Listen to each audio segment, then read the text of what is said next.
पूर्व राष्ट्रपति Pranab Mukherjee corona virus positive पाए गए। प्रणब मुखर्जी ने खुद ट्वीट कर इस बात की जानकारी दी है।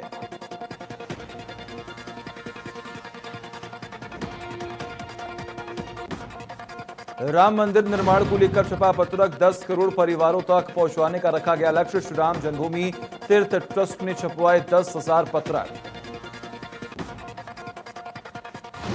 कोरोना संकट के बीच 20 अगस्त से शुरू होगा यूपी विधानसभा का सत्र। नई प्रक्रिया के तहत एक सीट छोड़कर बैठेंगे सभी सदस्य। उपहार में मिलेगा मास्क।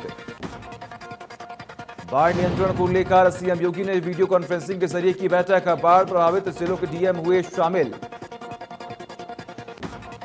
मुख्यमंत्री योगी ने प्रदेश के सभी मेडिकल कॉलेजों जिला अस्पतालों में आईसीयू बेड की संख्या और L2 और L3 अस्पतालों के बेड की संख्या दोगुनी करने के दिए निर्देश। सीएम योगी ने कहा, उत्तर प्रदेश कोविड-19 महामारी के दौर में विधायी कार्य संपन्न कराने के लिए विधानमंडल का सत्र आहूत करने वाला है। ऐसे में देश का पहला राज्य बनेगा उत्तर प्रदेश। प्रियंका गांधी वाड्रा ने ट्वीट कर उत्तर प्रदेश सरकार को घेरने की कोशिश की। कहा, उत्तर प्रदेश में भयंकर बेरोजगारी है और आर्थिक तंगी की वजह से लोग आत्महत्या कर रहे हैं। हरदोई में बीजेपी विधायक ने सोशल मीडिया पर स्वास्थ्य विभाग को लेकर पोस्ट किया। कहा, भ्रष्टाचार के कई सबूत है मेरे पास, उजागर होने पर प्रदेश में मचेगा तहलका। उत्तर प्रदेश में बड़े पैमाने पर पुलिस उप अधीक्षकों के तबादले। 111 पुलिस उपाधीक्षक का हुआ तबादला। डीजीपी मुख्यालय ने जारी की सूची। उत्तर प्रदेश में हुए 111 डीएसपी के तबादले पर अखिलेश का तंज ट्वीट कर कहा, कोरोना में उत्तर प्रदेश में 100 से अधिक डिप्टी एसपी के दूर दूर तबादले कराना शासन की असंवेदनशीलता को दर्शाता है। सपा का सरकार पर हमला। कहा, जिस सरकार में सत्ता पक्ष का विधायक तक सुरक्षित नहीं, उस जंगल राज में आम नागरिक कितना असुरक्षित होगा अंदाजा लगाना मुश्किल नहीं। मेरठ में नाबालिग से छुड़खानी करना युवक को पड़ा महंगा। आरोपी के युवकों ने की जमकर धुनाई।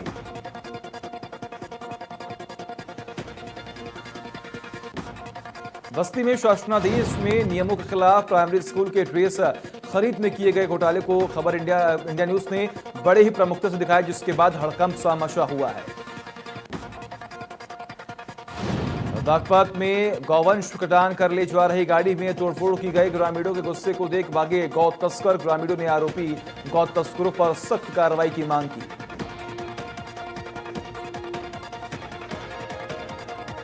बुलंदशहर में पुलिसकर्मियों से अभद्रता का वीडियो हुआ वायरल। नशे में धुत अर्धनंग एसपी नेता ने किया हंगामा। सरकार आने पर शहर को आग लगाने की कही बात।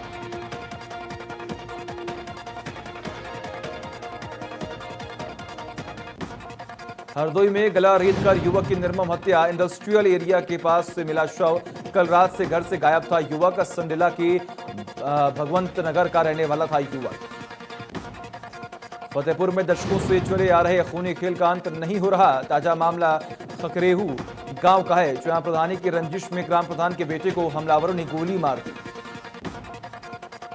कानपुर के थाना नरवल क्षेत्र के अंतर्गत ग्राम दलपतपुर में गोली चलने से नरेश उत्तम की लड़की को गोली का लग गई। सूत्रों से मिली जानकारी के अनुसार गोली मारने वाला व्यक्ति संजय शुक्ला बीजेपी का कार्यकर्ता है।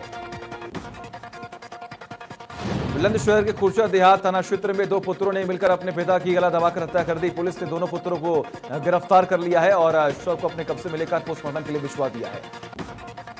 आगरा में 2 सिरफिरे युवकों ने घर के बाहर खड़ी कार के शीशे तोड़ दिए। शीशे तोड़ने के बाद युवक हुए फरार। युवकों की करतूत कैमरे में हुई कैद। पीएम नरेंद्र मोदी ने अंडमान निकोबार को सबमरीन ऑप्टिकल फाइबर केबल की सौगात दी। यह फाइबर केबल चेन्नई से पोर्ट ब्लेयर तक समुद्र के अंदर बिछाई गई है, जिसकी मदद से अंडमान में अब इंटरनेट की स्पीड काफी तेज हो गई होगी।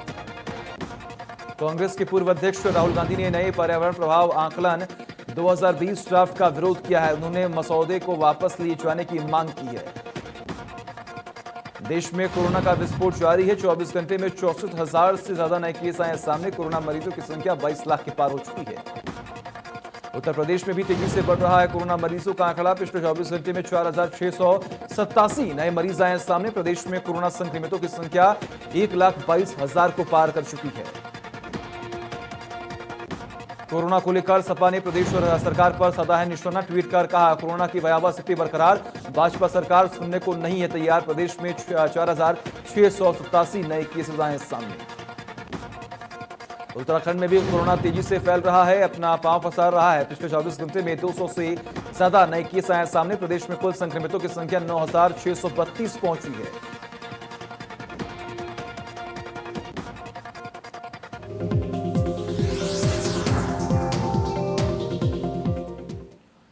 और अब रुक करते हैं अगली बड़ी खबरों की ओर। गाजियाबाद से इस वक्त की बड़ी खबर सामने आ रही है, जहां पर कोरोना के चलते रूट डायवर्जन का फैसला लिया गया है। रात 12 बजे से दोपहर 11 बजे तक रूट डायवर्ट कर दिया रहेगा। 12 तारीख की रात से दोपहर 11 बजे तक रूट डाइवर्ट रहेगा। 13 तारीख की दोपहर 11 बजे तक रूट रहेगा डाइवर्ट। 14 की रात 11 बजे से 15 की सुबह 11 बजे तक रूट रहेगा डाइवर्ट। ये बड़ी और अहम जानकारी। कोरोना को लेकर अब रूट को डाइवर्ट कर दिया गया है। 14 की रात से 11 बजे से लेकर 15 की सुबह 11 बजे तक रूट को डाइवर्ट रखा जाएगा।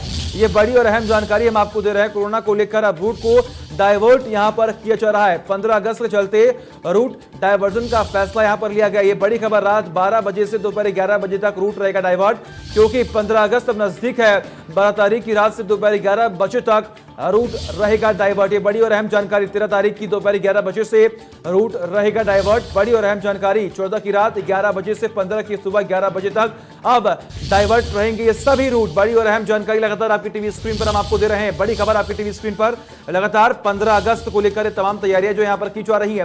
गाजियाबाद से बड़ी खबर। 15 अगस्त को लेकर यहां पर अब रूट डाइवर्ट कर दिए गए हैं। रात 12 बजे से दोपहर 11 बजे तक रूट को डाइवर्ट कर दिया गया। 12 तारीख की रात से दोपहर 11 बजे तक रूट को डाइवर्ट किया गया है। हालांकि अगर मैं जिक्र करूं तो महामारी का दौर चल रहा है और कोरोना को लेकर 15 अगस्त को लेकर ये रूट का जो डाइवर्जन का जो फैसला लिया गया यहां पर, ये बहुत ही अहम है। बड़ी और अहम जानकारी आपकी टीवी स्क्रीन पर लगातार हम आपको बता रहे हैं और दिखा भी रहे हैं। तो गाजियाबाद से बड़ी खबर। 15 अगस्त को देखते हुए यहां पर रूट को डाइवर्ट कर दिया गया है। रात 12 बजे से दोपहर 11 बजे तक रूट को डाइवर्ट किया गया है। 12 तारीख की अगर हम बात करें तो रात से दोपहर 11 बजे तक रूट डाइवर्ट रहेंगे। तमाम जानकारी के लिए हमारे साथ जतिन गोस्वामी जुड़े हुए। जतिन, एक नया अपडेट यहां पर सामने आ रहा है कि 15 अगस्त को लेकर अब तमाम वो रोड्स को भी यहां पर डाइवर्ट कर दिया गया है। जानने की कोशिश करेंगे कौन कौन से वो रोड हैं, कौन कौन से वो लोकेशंस हैं जिनको डाइवर्ट किया गया है। ये जो दिल्ली से, क्योंकि दिल्ली में रिहर्सल होनी है स्वतंत्रता दिवस पर लाल किला में, तो निश्चित तौर पर उसके चलते ये जो रूट हैं वो डाइवर्ट किए गए हैं। स्वतंत्रता दिवस के दृष्टिगत ये किए गए हैं। और ये बता दें कि 13 तारीख की रात 12 बजे से और 14 तारीख की दोपहर 11 बजे तक ये जो रूट है वो डाइवर्ट रहेगा। इसी तरह से अगले दिन भी दोपहर 11 बजे तक रात से रूट डाइवर्ट रहेगा। इसमें भारी वाहन, व्यावसायिक वाहन, ट्रक, कैंटर, मिनी जो बसें हैं वो दिल्ली की सीमा में प्रवेश नहीं कर पाएंगी। और मोहन नगर से और इसके अलावा अप्सरा बॉर्डर से, इसके अलावा तुलसी निकेतन और लोनी बॉर्डर, यानी कि जो बॉर्डर के एरिया हैं उन सब में इस डाइवर्ट को रखा गया है। हालांकि कोरोना काल के चलते ये भी सब जानते हैं कि जो स्वतंत्रता दिवस के कार्यक्रम बहुत व्यापक स्तर पर तो नहीं हो पाएंगे, लेकिन एहतियात के तौर पर ये कदम भी और सुरक्षा के लिहाज से भी ये कदम जो था वो बेहद जरूरी था। जी बिल्कुल। अगर ऐसे में बात करें तो 15 अगस्त की तारीख काफी नजदीक है, दूसरी ओर महामारी का दौर चल रहा है, तो किस तरीके से 15 अगस्त के कार्यक्रम को लेकर मैनेजमेंट जो यहाँ पर कितने पुख्ता होंगे? आसमान से लेकर जमीन तक नजर रखी जाएगी। ड्रोन कैमरों से निगरानी रखी जा रही है। और जैसा कि मैं बताया कि तमाम जो बॉर्डर्स हैं, जिसमें गाजियाबाद और दिल्ली से सटे कई बॉर्डर्स हैं, जिनका अभी मैंने जिक्र भी किया, लोनी बॉर्डर, अप्सरा बॉर्डर, शादरा की तरफ जाने वाले रास्ता, आनंद विहार की तरफ जाने वाला रास्ता, या फिर यूपी गेट की बात करें तो इन तमाम जगहों पर मुख्य रूप से विशेष निगरानी की जा रही है। पुलिस के अलावा अन्य एजेंसियों के जवान भी इन बॉर्डर्स पर तैनात रहेंगे। और क्योंकि निश्चित है कोरोना को लेकर भी सतर्कता बरतनी है, तो वो सतर्कता भी पुलिस अपनी तरफ से बरतेगी। जी बिल्कुल। बहुत बहुत शुक्रिया आपका तमाम जानकारी के लिए। लगातार नजर बनाए रखिएगा, तमाम अपडेट्स हम आपसे लेते रहेंगे। बहुत बहुत शुक्रिया आपका।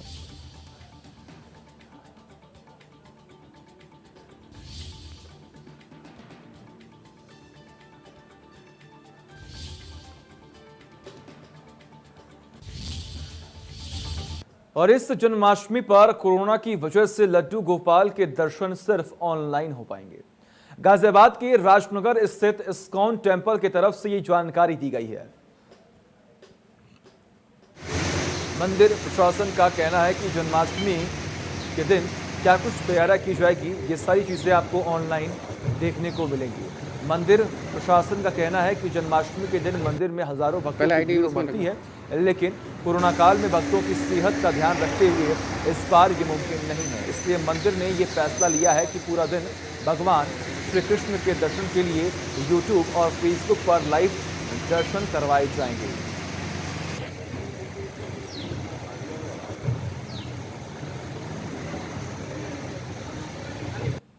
पहले आईडी उसमें रखना। गाजियाबाद से ये बड़ी और अहम जानकारी लगातार हम आपको दे रहे हैं। और इस बीच नोएडा से ये बड़ी खबर सामने आ रही है, जहां पर बिहार से पंजाब जा रही बस को पुलिस ने पकड़ लिया है। मसूरी के लिए बिहार से पंजाब जा रहे थे यात्री बेवजह 5 घंटे तक पुलिस ने रोकी बस। सैकड़ों यात्री घंटों थाने के बाहर हुए परेशान। अनलॉक में भी लॉकडाउन जैसी सख्ती, पुलिस ने ड्राइवर कंडक्टर को किया गिरफ्तार। सेक्टर 39 पुलिस पर रही मजदूरों को परेशान। तो बड़ी और अहम जानकारी सेक्टर 39 पुलिस कर रही है मजदूरों को परेशान, ऐसी अपडेट सामने आ रही है। तो नोएडा से ये बड़ी खबर हम आपको बता रहे हैं, जहां पर आपको बता दें कि मजदूरी के लिए बिहार से पंजाब जा रहे थे ये यात्री बेवजह 5 घंटे तक पुलिस ने बस को रोक लिया और उन्हें परेशान किया। सैकड़ों यात्री घंटों थाने के बाहर हुए परेशान। ये बड़ी और अहम जानकारी हम आपको दे रहे हैं। अनलॉक में भी लॉकडाउन जैसी सख्ती दिखाई जा रही है। तमाम जानकारी के लिए हमारे साथ हमारे सहयोगी ललित जुड़े हुए हैं। ललित, क्या वजह बताई गई बस को रोकने के लिए? तरीके से बस के अंदर लोग जा रहे थे, ये बढ़ गई। ये बिहार से जो है पंजाब के लिए जा रहे थे। हालांकि जब लॉकडाउन हुआ था तो लॉकडाउन के दौरान में काफी परेशानियों का इन लोगों को सामना करना पड़ा था, इसीलिए ये लोग यहाँ से प्लान कर चुके थे। अब फिलहाल जो है जब बिहार में जाके इनकी बातचीत हुई है, जिस कंपनी में जिस कारोबार से लोग जुड़े हुए थे, तो उनको कहीं ना कहीं लगा कि अब नॉर्मल स्थिति होती जा रही है, तो अब अपने कामों पे लौटना चाहिए। क्योंकि घर की भी हालत काफी खराब थी। लेकिन रात में पुलिस ने जो है जब इस बस को देखा, बस से पूछताछ की, तो बस कंडक्टर और जो चालक था दोनों को जो है हिरासत में ले लिया गया। फिलहाल अभी भी पुलिस जो है लिखित पलट और इनकी जो है कार्रवाई में लगी हुई है। उनका सीधा ये कहना है कि कहीं ना कहीं सोशल डिस्टेंसिंग का नुकसान हुआ है और जिस तरीके से ये जा रहे हैं, इनके पास कोई ऐसी कोई परमिशन नहीं थी जो इन लोगों को जो है यहाँ से पंजाब के लिए भेजा जा सकता है। जी बिल्कुल, बहुत बहुत शुक्रिया आपका तमाम जानकारी के लिए। लगातार नजर बना रखिएगा, तमाम अपडेट्स हम आपसे लेते रहेंगे। और अब अमेठी से अगली खबर, जहां पर जमीन विवाद में दो पक्षों के बीच में जमकर मारपीट हुई है। दोनों तरफ से जमकर लाठी और डंडे भी चले हैं। मारपीट में एक महिला गंभीर रूप से घायल हो गई। सूचना के बाद मौके पर पहुंची पुलिस। पीड़ित की तहरीर पर मुकदमा दर्ज कराकर कार्रवाई शुरू कर दी गई है। मुंशीगंज थाना क्षेत्र के सराय खीमा गांव का मामला सामने आ रहा है।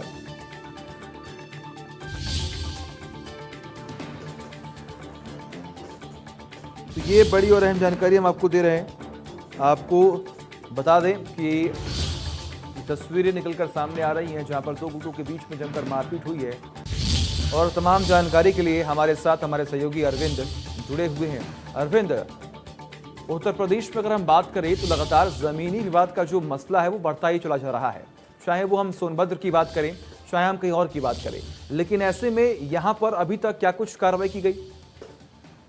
जी सचिन जी, देखिए मैं आपको बता दूं कि जिस तरीके से ये आपस में जमीनी विवाद में दो पक्ष के लोग आमने सामने आते हैं और दोनों पक्षों में जमकर लाठियां और लात घूंसे चलते हैं।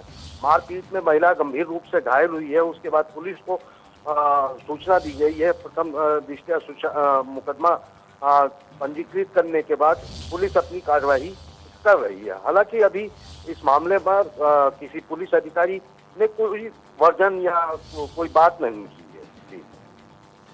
जी बिल्कुल, बहुत बहुत शुक्रिया आपका तमाम जानकारी के लिए। और ऐसे में नोएडा से अगली बड़ी खबर सामने आ रही है, जहां पर प्राधिकरण दफ्तर पर सफाई कर्मियों का प्रदर्शन देखने को मिला है। ये बड़ी और अहम जानकारी हम आपको दे रहे हैं। नोएडा से बड़ी खबर, प्राधिकरण दफ्तर पर सफाई कर्मियों का यहां पर प्रदर्शन जो है वो देखने को मिल रहा है। ये बड़ी और अहम जानकारी आपकी टीवी स्क्रीन पर लगातार हम आपको दिखा रहे हैं। नोएडा प्राधिकरण दफ्तर पर सफाई कर्मियों का प्रदर्शन यहां पर देखने को मिल रहा है। बड़ी और अहम जानकारी लगातार आपकी टीवी स्क्रीन पर हम आपको दिखा रहे हैं। ये बड़ी खबर, सफाई कर्मचारियों ने हड़ताल किया है और हंगामा जो है वो यहाँ पर काटा जा रहा है। बड़ी खबर, और लगातार आपको बता दें कि तमाम अपडेट्स जो है वो आपकी टीवी स्क्रीन पर आप देख पा रहे होंगे कि किस तरीके से यहाँ पर हंगामा किया जा रहा है। तो ये बड़ी और अहम जानकारी आपकी टीवी स्क्रीन पर। तमाम जानकारी के लिए हमारे सहयोगी ललित जुड़े हुए हैं। ललित, बड़ी खबर ये सामने आ रही है कि जो भी प्राधिकरण दफ्तर के सफाई कर्मी हैं वो जमकर हंगामा कर रहे हैं, क्या मांगे हैं इनकी? सुबह से जो है जो सफाई कर्मचारी थे वो सेक्टर 6 जो प्राधिकरण का कार्यालय है वहां पे एकत्रित हुए और वहां पे जोरदार एक ये कहा जाए कि हल्ला बोला। उनका सीधा ये आरोप था कि जो साप्ताहिक छुट्टी है वो भी कम से कम उनको नहीं दी जाती है, तो साप्ताहिक छुट्टी के साथ साथ जो उनकी सैलरी है उसमें भी बढ़ोतरी की जाए। तो उसी को लेकर जो है काफी रोष था कर्मचारियों में और सुबह से ही जो है उन्होंने जमकर धरना प्रदर्शन किया। हालांकि पुलिस को भी वहां बुलाना पड़ा, हल्के बल का भी इस्तेमाल करना पड़ा। फिलहाल अभी तक जो है कुछ कर्मचारी वहां पर अभी भी बैठे हुए हैं। प्राधिकरण के आला अफसर उनसे बातचीत करने के लिए फिलहाल तैयार नहीं है। जी बिल्कुल, बहुत बहुत शुक्रिया आपका तमाम जानकारी के लिए।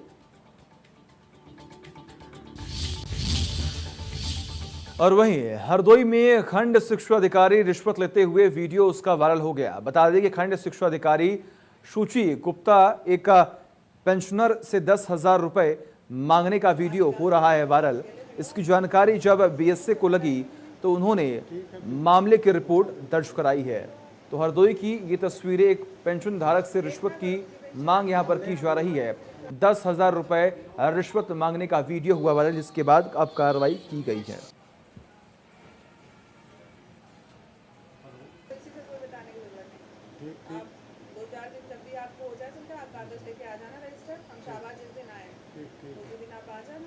और वही गोरखपुर में लगातार बढ़ रहा है कोरोना का संक्रमण। कैंट, गुलरिया, शाहपुर और गोरखनाथ के 4 थाना क्षेत्रों में लॉकडाउन लगाया गया। इन क्षेत्रों में आवागमन पूरी तरीके से प्रतिबंधित रहेगा। केवल इमरजेंसी सेवाओं को ही यहां पर छूट दी गई है। हमारे यानी कि मेरे सहयोगी सुशील कुमार ने जब लॉकडाउन को लेकर थाना क्षेत्रों का जायजा लिया तो तस्वीरें चौंकाने वाली थी। देखिए, लाख कवायद के बाद भी कोरोना पॉजिटिव की संख्या में कमी नहीं आ रही है। ऐसे में जिला प्रशासन ने एक बार फिर से 4 थाना क्षेत्रों में लॉकडाउन लगाया है। गोरखनाथ, शाहपुर, गुलरिया और कैंट। हम इस समय कैंट थाना क्षेत्र के इलाके में मौजूद हैं और लॉकडाउन का मतलब है पूरी तरीके से आवागमन प्रतिबंधित, यानी किसी को भी बाहर निकलने की इजाज़त नहीं है। और आप देखेंगे कि कैंट का जो है बेतिया जो गणेश चौराहा है और यहाँ पे किस कदर लोगों की भीड़ है। देखने से ये नहीं लगेगा आपको कि ये लॉकडाउन की स्थिति है। पूरी तरीके से लोगों का आवागमन पूरी तरीके से सुचारू है। ऐसे में केवल दुकानें बंद होने की बाद जो तस्वीरें हैं वो नज़र आ रही हैं और ये कहा गया था कि दुकानें बंद होंगी और पूरी तरीके से आवागमन बाधित रहेगा, कोई भी निकलेगा नहीं बाहर। लेकिन आप देख सकते हैं कि पूरी तरीके से चौराहों पे जिस तरीके से मॉब नज़र आ रहा है वो साफ कहीं ना कहीं इशारा करता है कि जो लगातार संख्या बढ़ रहा है वो तस्वीरें इसी तस्वीरों का देन है। और जिस तरीके से गोरखपुर की अगर बात करें तो तकरीबन अभी तक 3600 के आसपास जो है यहाँ पे पॉजिटिव केस मिल चुके हैं और तकरीबन 1700 कुछ एक्टिव केस हैं। ऐसे में 72 की मौत हो चुकी है। ये अपने आप में एक बड़ा आंकड़ा है मुख्यमंत्री के गृह जनपद का। और निश्चित रूप से प्रशासन लॉकडाउन तो लगाता है कुछ थाना क्षेत्रों में, लेकिन जो आवागमन है, जो भीड़ है, वो पूरी तरीके से नज़र आती है। ऐसे में सवाल ये उठता है कि इस तरह के लॉकडाउन से क्या इस कोरोना के चैन को तोड़ना आसान होगा? कहीं ना कहीं ज़रूरत है प्रशासन को एक कड़ा रुख इख्तियार करने की, ताकि लॉकडाउन का मतलब लोगों को साफ समझ में आए और लोग घरों पर रहे, सड़कों पे बेवजह ना निकलें। और वही कानपुर से अगली बड़ी खबर सामने आ रही है, जहां पर घर के बाहर सो रहे बुजुर्ग पर फेंका तेजाब। देर रात अज्ञात लोगों ने बुजुर्ग पर फेंका है तेजाब। तेजाब से बुरी तरह झुलसा बुजुर्ग। परिजनों ने पुलिस को इस पूरे मामले की दी है सूचना। शिवराजपुर थाना क्षेत्र का है मामला।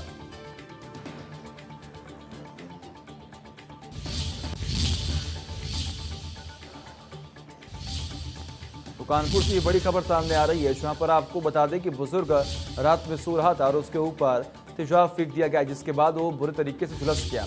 इस पूरे मामले की सूचना स्थानीय पुलिस को दी गई है। फिलहाल पुलिस मामले की तफ्तीश में जुटी हुई है। तमाम जानकारी के लिए हमारे साथ राहुल जुड़े हुए हैं। राहुल, क्या उस शख्स की पहचान हो पाई है जिसने बुजुर्ग पर ये तेजाब फेंका है?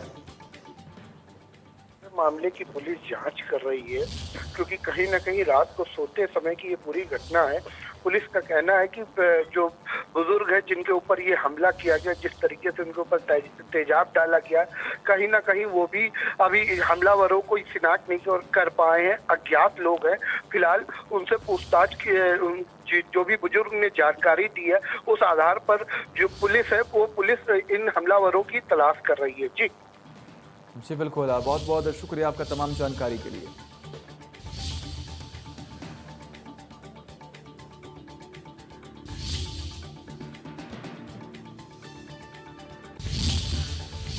और वही मुरादाबाद में पुलिस वाले ही सोशल डिस्टेंसिंग के नियमों का जमकर धज्जियां उड़ाते हुए दिखाई दिए हैं। एक वायरल वीडियो में टाटा मैजिक में पुलिस वाले 20 से ज्यादा मुलजिमों को भरकर जिला अस्पताल लेकर पहुंच रहे हैं। एक टाटा मैजिक वाहन में सवार सभी मुलजिमों के साथ खुद 3 पुलिसकर्मी भी खड़े नजर आ रहे हैं। इन पुलिसकर्मियों को ये डर नहीं है कि अगर इनमें से एक भी कोरोना संक्रमित निकला तो बाकी लोग भी संक्रमित हो जाएंगे। देखिए, तो मुरादाबाद की तस्वीरें आपके सामने है। पुलिस वाले सोशल डिस्टेंसिंग का बना रहे हैं खुद ही मजाक। आप देखिए किस तरीके से कुछ आरोपी हैं जिनको मैजिक का जो टाटा मैजिक है उसमें ले जा रही हैं, लेकिन इन पुलिस वालों को ये फर्क नहीं है, ये डर नहीं है कि अगर इनमें से कोई एक भी संक्रमित पाया गया तो सभी संक्रमित पाए जाएंगे। लेकिन ये बड़ी लापरवाही देखने को मिल रही है। पुलिस की कार्यशैली लगातार सवालों के कटघरे में खड़ी रही है और एक बार फिर से ये तस्वीरें सामने आई हैं जो सवाल खड़ी करती हैं। और इस बीच मुरादाबाद को स्वच्छ बनाने के लिए नोडल अधिकारी मनोज सिंह सड़कों पर उतर चुके हैं। लंबे समय से बंद पड़े टीचिंग ग्राउंड को दोबारा से शुरू किया गया और उसमें लगी आधुनिक मशीनों से कचरे को कंपोस्ट खाद में परिवर्तित करने का प्रयास किया गया। सर्किट हाउस पहुंचे अपर सचिव मनोज सिंह ने जिले की स्वास्थ्य सेवाओं की समीक्षा की और जिले के स्वास्थ्य अधिकारियों को दिशा निर्देश भी दिया। अपर मुख्य सचिव मनोज सिंह का कहना है कि जिले को और स्वस्थ बनाने के लिए प्रयास किए जा रहे हैं और जल्द ही पूरा शहर साफ सुथरा दिखाई देगा।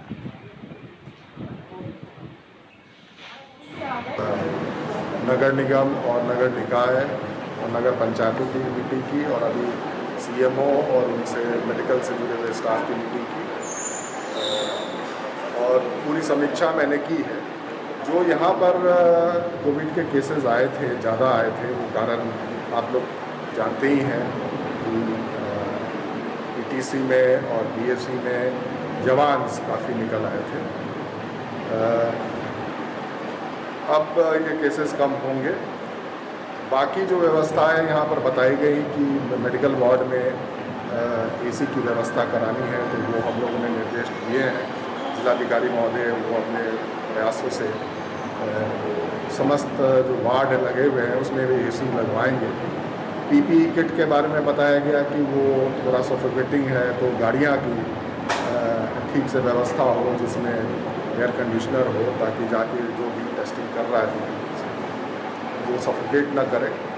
उसके लिए भी शासन द्वारा प्रत्येक जनपद में फंड दिए गए हैं जो जिससे गाड़ियां आप खरीद सकते हैं।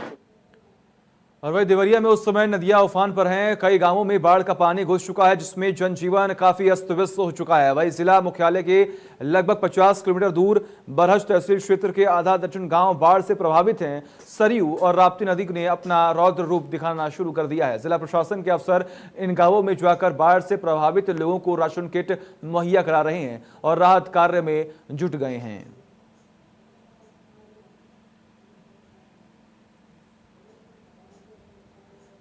अपने बयानों से अक्सर सुर्खियों में बने रहने वाले शिया वक्फ बोर्ड के पूर्व चेयरमैन वसीम रिजवी ने अपने ताजा बयान से हिंदुस्तान और देश के मुसलमानों के खिलाफ विदेशी मुल्कों को साजिश रचने का आरोप लगाया है। रिजवी ने कहा है कि आतंकी संगठन चाहते हैं कि हिंदुस्तान के मुसलमान गृह युद्ध के लिए तैयार हो जाएं। पूर्व चेयरमैन वसीम रिजवी ने सोमवार को मीडिया में बयान जारी करते हुए कहा कि पूरी दुनिया में आतंकी जहनियत रखने वाले मुसलमान और जिहाद के लिए पूरी दुनिया को तैयार करने वाले आतंकी संगठन हिंदुस्तानी मुसलमानों को टारगेट बना रही हैं।